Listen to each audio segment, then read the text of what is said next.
Well, to discuss that warning from the UN and the deteriorating situation in the DRC, I'm joined now in the studio by Vava Tampa, founder of Save the Congo, a group that campaigns for civil and human rights in the DRC. Thank you very much indeed for joining us.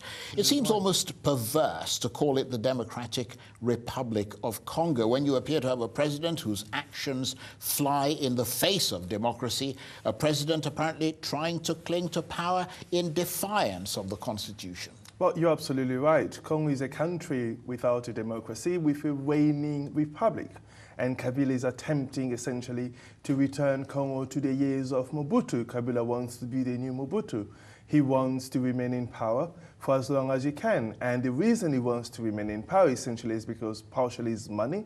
And the second reason, and the bigger reason, is he knows if he steps down, he'll be taken to the court, to The Hague. Now, we've already seen scores of people die in recent weeks. Is the DRC moving inexorably towards bloody confrontation? Well, everyone is concerned, everyone is worried. And I know if things do not change, if the United Nations does not act, if the international community does not come together, Congo could become bloodier. And when I say the international community, what I mean, at the moment you have the UK and the US on one side pushing for sanctions and for a transition without Kabila. And then you have the EU, which is really fragmented, and the French, who essentially are blocking any EU sanctions against Kabila and his regime. So a tinderbox waiting for a little spark to explode. You mentioned the international community. What sort of pressure can be brought to bear?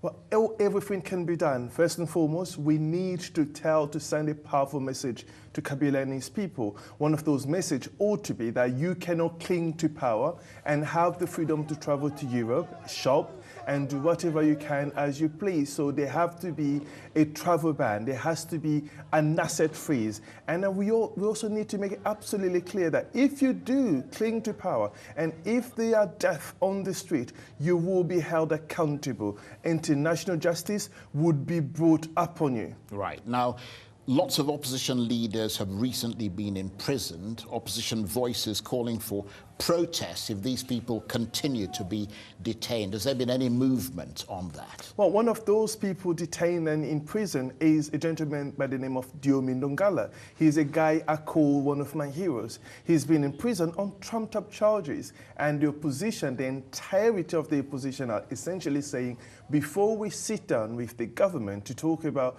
any sort of dialogue, or every single political prisoners ought to be released, and Diomi Ndongala also ought to be released. Right. Until that's done, nothing's going to move forward. So basically, we've heard the UN envoy calling for a return to dialogue, but the chances of that are nil at the moment. No, the chances of that can only happen if two things happen. One, opposition figures, people like Diomi Ndongala, ought to be released, and secondly, it must be made clear by the UN, by the EU, by the African Union, everyone else, that this transition, this dialogue would be done not to extend Kabila's stay in power, but to arrange how we're going to govern Congo after Kabila steps down at the stroke of midnight on December 19th.